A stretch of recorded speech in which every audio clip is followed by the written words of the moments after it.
सुखविंदर जी हो गया अब जो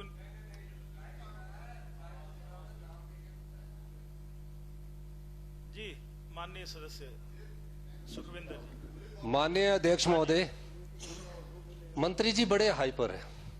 प्रिविलेज क्या, किसी भी कोर्ट में चले जाएंगे, हम वहां लड़ेंगे, हम वहां लड़ेंगे। आप इनका भाषण सुनिए पिछली बार का, तू तड़ाक के सिवाय कभी नहीं बात करते आप।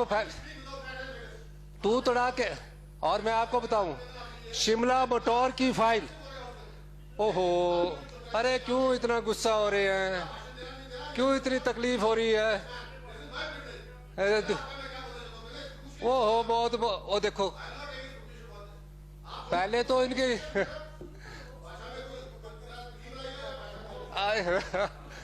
बड़ी, देखिए पीड़ा होती है, मैं मानता हूं मंत्री जी को बोला पीड़ा होती है। अब सच की पीड़ा सुन लीजिए, झूठ के लिए भी ये हाउस है और कोर्ट भी है।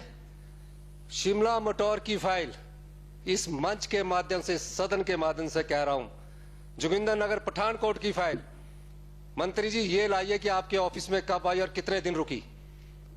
अगर आप ये बात कह रहे हैं, मैंने ये कहा है और अभी भी मैं पूछ रहा हूं, आपके सामने कह रहा हूं, गुस्सा मत कीजिए, ठीक है, आप पार्ट है, मंत्री है, आपकी व्यक्तिगत टिप्पणी नहीं की गई है, व्यक्तिगत आपका एक सुनिए, हमने ये कहा जहां प्रदेश के विकास की फाइल रुकेगी, विधानसभा के सभी सदस्यों का ये दायित्व बनता कि वो सदन के ध्यान में लाया जाए। और किसी प्रिविलेज से मैं डरने वाला नहीं हूं, और ऐसे प्रिविलेज और ये कोर्ट के केस जितने करिए, लेकिन मंत्री जी की भाषा देखिए, मर्यादा और गरिमा सदन की होती है, जिस पद पर बैठा उसकी मर्यादा और गरिमा होती है। इनके भाषण सुनिए और अभी देखिए, ये लाएगा, तू लाएगा, ये मोहल्ला नहीं है। यहाँ 1 लाख लोगों ने इनको भी चुनकर भेजा है, हमको भी चुनकर भेजा है। हम आपका आदर करते हैं, हम सबका आदर करते हैं, सदन की गरिमा बनाना हम सबका दायित्व है। अगर ये विक्रमादित्य पहली बार है, तू तड़ाक ये से बात, मैं भाषण सुन रहा था, हमने तो फाइल की बात की है। और आपको और भी चीज बता दे, अगर इनको इतना ही शौक है तो हम तथ्यों के साथ और भी चीजें लाएंगे, और रखना हमारा दायित्व है, और आपने रखने का मौका दिया। अगर गलत होगा इनके ध्यान में लाएंगे। इनको मैंने 2 बार बोला, इनको भी मैंने 2 बार बोला कि आप यही विकास की फाइलों को क्यों रोक रहे हैं, पूछ लीजिए इनसे। हम कोई गलत नहीं बोल रहे। अगर आपको कोई व्यक्तिगत लगा है कि आपके व्यक्तिगत की है, हम व्यक्तिगत नहीं कर रहे, लेकिन जो फाइल आपके पास रुकी उस मामले में हमने बोला, यही मैंने कहना था। धन्यवाद, जय हिंद। जी राकेश जी। इनको मैं थोड़ा समझा दूं, हमारे से फाइल निकल के जा रही है, रीजनल ऑफिस जाती है, रीजनल ऑफिस उसके ऊपर क्वेरीज लगाता है। That has got nothing to do with my office. और ये आपका जो मटौर वाला है, उसके ऊपर रीजनल ऑफिस की जो क्वेरीज लगी है, वो भी, एक मिनट सुन लीजिए, मैं वो भी कागज साथ लाऊंगी क्या क्या इंक्वायरीज लगी है, व्हाई इट हैज इंस्टॉल्ड। हमारे ऑफिस से निकले हुए जोगिंदर नगर वाली जो मंडी पठानकोट वाली जो फाइल थी, वो जरूर 1-1.5 महीना डिले हुई थी, क्योंकि रेट्स वहां पे सेटल नहीं हो रहे थे और संघर्ष समिति के साथ मीटिंग्स चल रही थी। वो जो संघर्ष समिति की मीटिंग्स के बाद जो कुछ पॉइंट्स ऐसे आगे थे, जैसे for example A to B the rate was 1 crore rupees a canal, and B to C the rate was 18,000 rupees a canal, which needed to be settled, which was settled and a month and a half time it was moved। और आज एक minute सुन लीजिए, आज के दिन में उस highway का विधिवत रूप से काम लगा हुआ है, द वर्क इज ऑन। और ये जो मटौर वाली फाइल है, इसके ऊपर जो है वो जो इंक्वायरी है, I think that will also be settled in a day और 2's time, and the work will start in coming days. I want to assure the House and you that in the work, any file pending for the development of the state has never been stopped by me, and it never will be stopped by me. But the language used कि मंत्री क्या ढूंढ रहा है is objectionable, and I object to it. Thank you.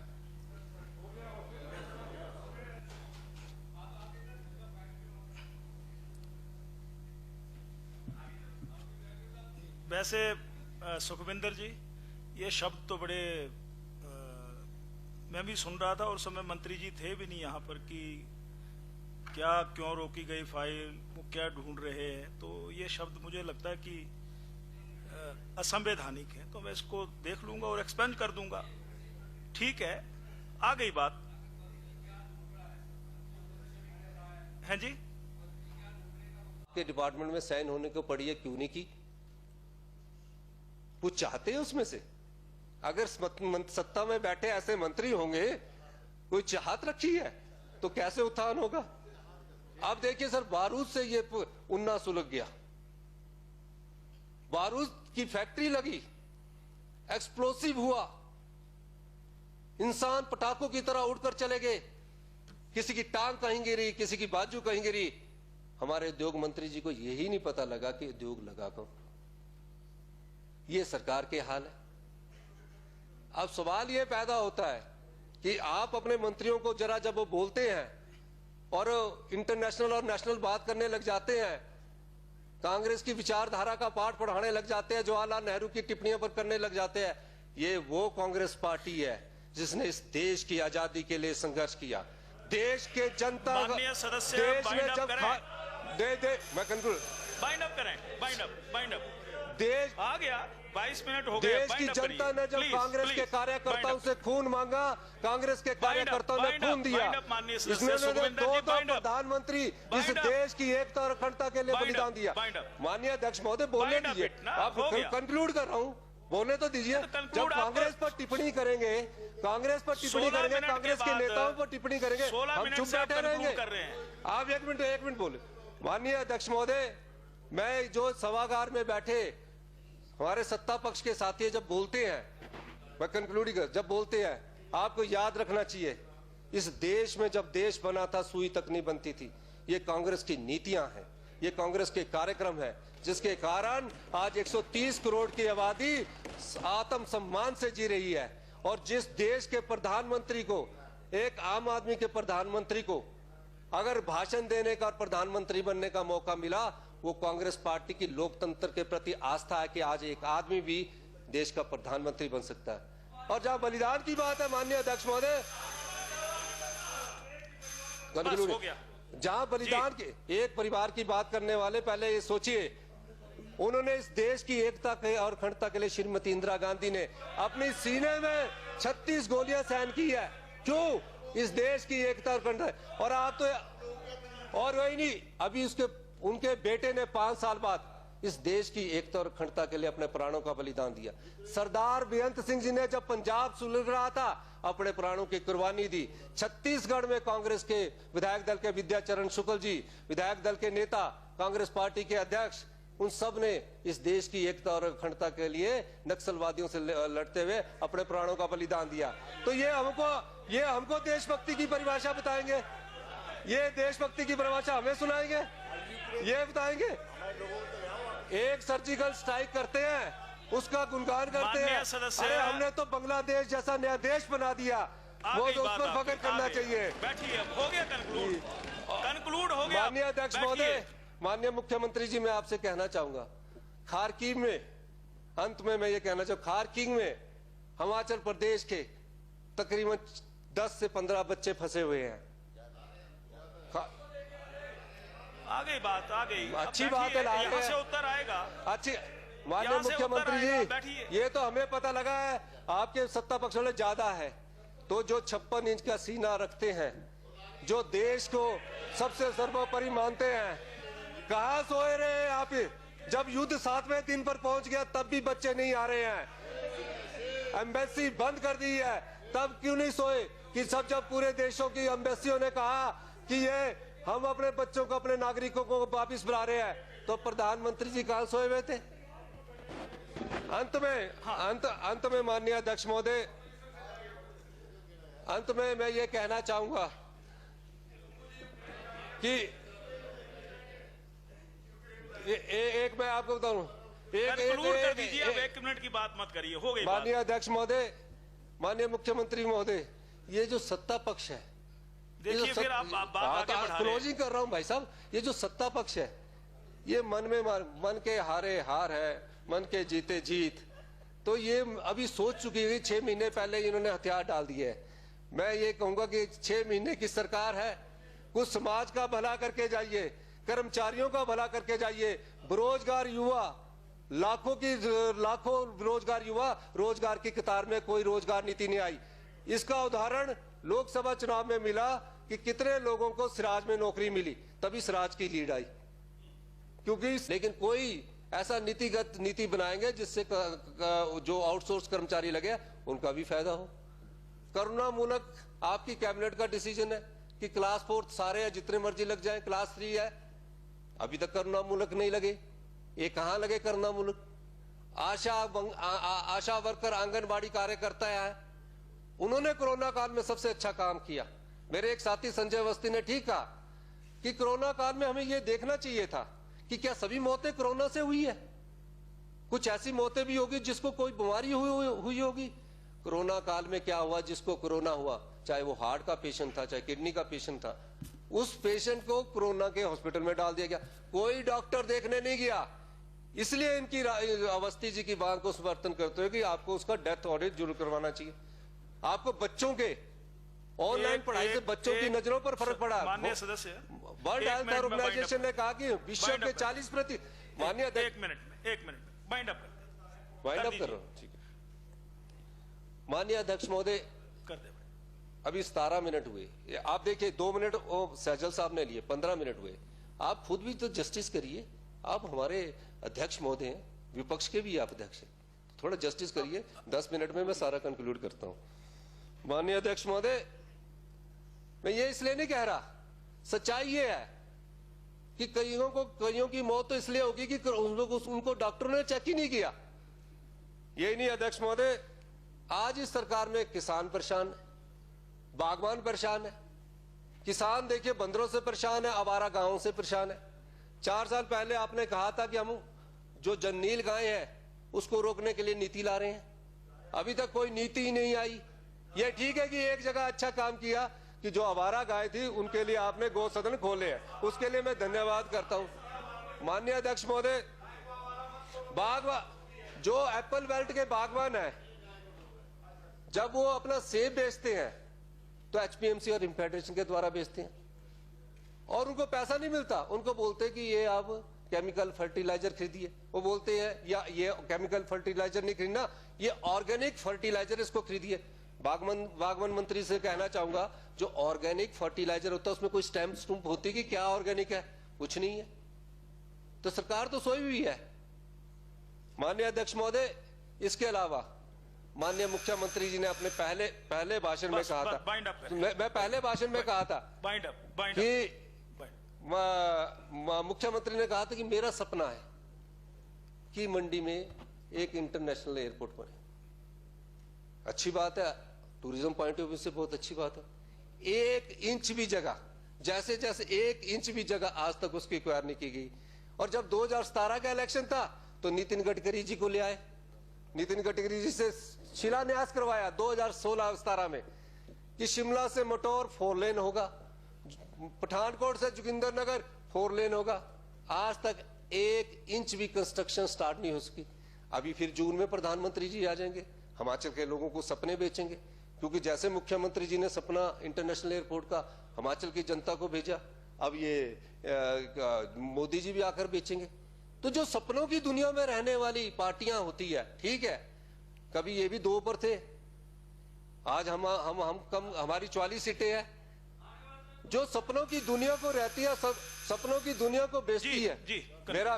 मेरा आपसे request है, आप कंक्लूड बोलिए, कंक्लूड करिए।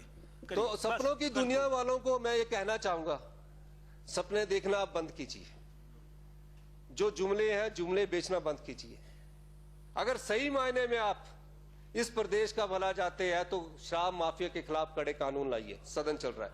माइनिंग माफिया के खिलाफ कड़े कानून लाइए, पर आप ला नहीं सकते क्योंकि इच्छा शक्ति मर चुकी है आपकी इच्छा शक्ति नहीं है। और माननीय मुख्यमंत्री महोदय, आप बड़े शांत रहते हैं, आपको इतना भी नहीं रहता, और आपको पता नहीं कैसे हार्ट की प्रॉब्लम होगी। अच्छा है, भगवान ने अच्छा कहा कि आप स्वस्थ हैं, और जिस प्रकार का इंजेक्शन आपको लगाया, आप अपने डॉक्टरों का हाल तो देख ही रहे हैं, आपको एम्स जाना पड़ा। तो माननीय मुख्यमंत्री महोदय, एक और आपके बहुत मंत्री है, बड़े 2.5 साल बाद मंत्री बने, बड़ी जोर जोर से चीखती है, बड़े हाइपर हो जाते हैं। फर्स्ट टाइम के हमारे विधायक आते हैं, उन पर बड़ी टीका टिप्पणी करते हैं, जो मैटर सब जुडिस है उस पर भी टीका टिप्पणी करते हैं। लेकिन उनको ये पूछना चाहिए कि आपके विभाग ने, फॉरेस्ट डिपार्टमेंट ने मटौर शिमला की फॉरेस्ट की जो फाइल है वो 3 महीने से आकर का नाम ही नहीं है। जो भी इलीगल शराब लेके जाता है उसकी बेल हो जाती है, उसको सजा तक नहीं मिलती। अगर सरकार अभी बजट सेशन है, एक्साइज एक्ट के तहत कड़ा कानून लाएगी कांग्रेस पार्टी, उसका सपोर्ट करेगी।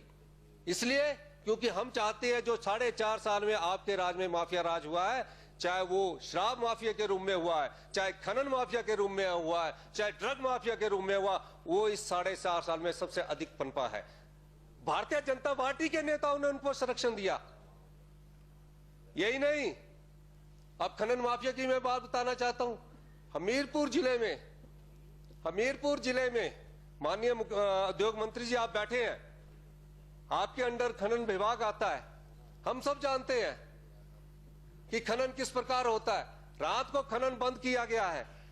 हमीरपुर जिले की एसपी को मैं धन्यवाद करना चाहूंगा कि रात को जब उसने रेड की, अध्यक्ष महोदय, 18 टिप्पर, 7 जेसीबी रात को ब्यास नदी के किनारे पूरा खनन कर रही थी। और जब उसके खिलाफ कार्रवाई की, गाड़ियां पकड़ी गई अध्यक्ष महोदय, लेकिन उसका क्रैशर बंद नहीं किया गया। आंखों पर पट्टी बांध रखी है सरकार ने। जिसकी खनन की हुई गाड़ियां थी, जिसकी खनन किए हुए टिप्पर थे, पुलिस ने सख्त कार्रवाई करते हुए कोर्ट से वो रिलीज हुए। लेकिन माननीय अध्यक्ष महोदय, इतनी इंटेंट तो मंशा तो उस क्रैशर वाले की पता लग जाती है कि जिसकी गाड़ियां ब्यास नदी में इलीगल माइनिंग कर रही है, उसका क्रैशर तो बंद किया जाता। ऐसा क्यों नहीं प्रावधान किया गया कि जो भी गाड़ी शाम के वक्त इलीगल माइनिंग करेगी, उस गाड़ी को कन्फिस्केट कर दिया जाएगा, जब्त कर दिया जाएगा। जब कानून का डर ही नहीं है और जब कानून के लागू करने वाले ही माफियों के साथ मिल जाएंगे, तो इस प्रदेश की और समाज की कौन रक्षा करेगा? नदियों का बलात्कार हो रहा है, खड्डों का बलात्कार हो रहा है, और माननीय उद्योग मंत्री जी सोए हुए।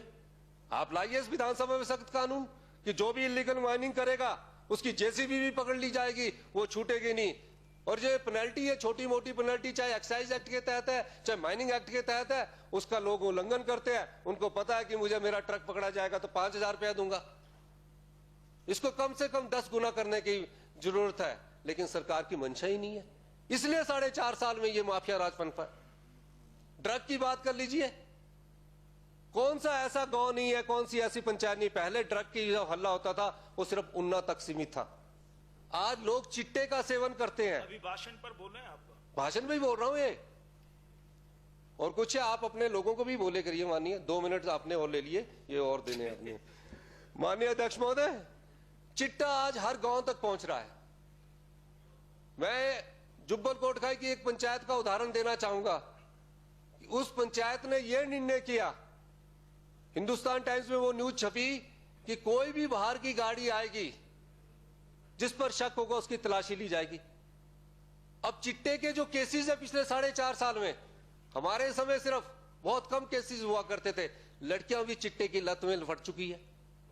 लेकिन चिट्टा से कैसे छुटकारा मिले, किस प्रकार चिट्टा से बचा जा सके, इस सरकार के पास कोई डी एडिक्शन सेंटर नहीं है अभी तक। ये सरकार विकास की बात करती है, ये सरकार तो मजे में चली हुई है कि हाँ हमारा समय बीत चुका। इनको लोकतंत्र में पता लग गया है, लोकतंत्र में सबसे बड़ी ताकत वोट होती है। इस सरकार को पता लग गया है, ये सरकार मन से हार चुकी है। क्योंकि जो सरकार मन से हार चुकी, जो सरकार थक जाए, वो सरकार समाज का भला नहीं कर सकती। इनका वो आपने कहावत सुनी है कि मन हारा तो सब हारा, मन जीता तो सब जीता। आपका मन हार चुका है, आप सेवा करने के लायक नहीं है। हिमाचल में जनता ने आपको बता दिया है, लोकतंत्र की सबसे बड़ी ताकत वोट होती है। ये जो 4 बाई इलेक्शन आए, उस बाई इलेक्शन ने आपके प्रति लोगों का गुस्सा और जनता का गुस्सा प्रकट किया कि सरकार आप ये आपके 6 महीने सुधर जाइए। यही नहीं, बस इस सरकार में अगर इस प्रदेश को कि विकास की नई सीढ़ियों पर किसी ने पहुंचाया तो वो सरकारी कर्मचारी और अधिकारी है। आपने 6 पे कमीशन लागू किया, आपने सरकारी कर्मचारियों को परेशान कर दिया। पहली ऑप्शन, अगर गवर्नेंस होती तो इस शब्द कोश में जो इन्होंने सेवा और समृद्धि का शब्द लिखा है, तो पिछले 4.5 साल से हिमाचल प्रदेश में माफियाओं का विकास हुआ है। इसी माफिया विकास के कारण जो हिमाचल देवभूमि के नाम से जाना जाता है, वहां शराब कांड हुआ। हिमाचल के माथे पर शराब के कारण 8 लोगों की मौत हो गई। एक व्यक्ति अभी भी कोमा में है। यह पहली बार आजादी के बाद हुआ हिमाचल में। और सरकार किनकी? भारतीय जनता पार्टी की सरकार। माननीय अध्यक्ष महोदय, तकलीफ तो होगी, परेशानी तो होगी। मैं ये बात आपके ध्यान में लाना चाहता हूं कि हिमाचल प्रदेश में जो शराब कांड हुआ, इसके लिए कांग्रेस पार्टी ने 16 अगस्त 2021 को हमारे पूर्व संसदीय सचिव है सोनलाल ठाकुर जी के नेतृत्व में सुंदरनगर में जुलूस निकाला कि हर जगह खोखे में शराब बिक रही है, हर जगह नाई की दुकान में शराब बिक रही है, हर किराने स्टोर में शराब बिक रही है। इस शराब के गोरख धंधे को बंद किया जाए। यह 16 अगस्त 2021 को है, जब जहरीली शराब पीने से 7 लोगों की मौत उससे पहले का है। और देखिए, मेमोरेंडम दिया। यही नहीं, सलापड़ पुलिस ने रिकॉर्ड में है, सलापड़ पुलिस में 6 पैकेट थे शराब के पकड़े गए। किसी नेता का फोन जाता है और कहते हैं कि इन 6 के 6 जो पेटियां पकड़ी गई है, इनको दोबारा उसी के पास छोड़ दिया जाए। और वो पेटियां पुलिस वाले खुद उस नाई की दुकान पर छोड़ने जाते हैं। जब ब्लॉक कांग्रेस कमेटी सुंदरनगर और सोनलाल ठाकुर ने इसके बारे में मेमोरेंडम दिया, तो भी इस सरकार के कान नहीं खुले। यह बात मैं इसलिए कह रहा हूं क्योंकि जो शराब कांड हुआ, उसमें जो इंप्लीमेंटिंग एजेंसी है क्राइम को रोकने की, वो कहां थी? आपने एसआईटी बना दी। एसआईटी में कौन अफसर रखे? उसी एरिया के अफसर को आपने डीएसपी को उसमें रख दिया। एक भी ऑफिसर आप बता दीजिए जिसके खिलाफ आपने शराब कांड के कारण कार्रवाई की हो। 7 लोगों की मौत होगी। घर का पैसे कमाने वाला चला गया और ये सरकार अभी भी सोई हुई है। कह देते हैं कि एसआईटी गठन कर दी गई है। माननीय मुख्यमंत्री महोदय, मंडी आपका जिला है। अब मुख्यमंत्री जी को आने दें, उनके जिले के लिए रुक जाए। नहीं, बोलिए आप। मैं ये बात इसलिए कह रहा हूं, जिस गौरव मिन्हास को आपने पकड़ा, ये पुलिस की मिली भगत और राजनीतिक संरक्षण के कारण के द्वारा ही ये होता है। शराब माफिया को अगर राजनीतिक संरक्षण प्राप्त है और पुलिस की मिली भगत है, तभी शराब इलीगल बेची जाती है। इसमें कोई दो राय नहीं है। 1920 में इस शराब कांड का किंग पिन गौरव मिन्हास, जिसको गोरू कहा जाता है, उसके पास से पालमपुर या धर्मशाला की पुलिस ने 5 स्पिरिट के ड्रम पकड़े, 5। और देखिए, पुलिस की मिली भगत, केस बनाया 3 ड्रम का और 2 ड्रम उसके फिर छोड़ दिए। जब उससे पुलिस वालों ने पूछा कि ये क्या कार्य, आप ये काम करने से डरते नहीं? कहते डर किस बात का, जब पुलिस हमारे साथ मिली हुई है। उसी गोरू से क्या वो पुलिस ने उस पर नजर नहीं रखी हुई थी कि ये इलीगल शराब बेचने वाला सबसे बड़ा किंगपिन है? थी, लेकिन उसको किसका राजनीतिक संरक्षण था, ये सरकार को बताना चाहिए। 4 साल से सरकार आपकी है। 7 लोग मौत के मुंह में चले गए हैं, लेकिन भारतीय जनता पार्टी की सरकार, मैं यहां कहना चाहता हूं, एक भी अधिकारी को गिरफ्तार करने में और सस्पेंड करने में नाकाम रही है।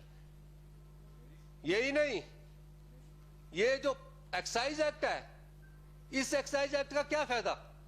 क्योंकि जब क्रिमिनल को पकड़ा जाता है, उसकी बेल हो जाती है। जिस गाड़ी में शराब जाती है, वो गाड़ी छूट जाती है।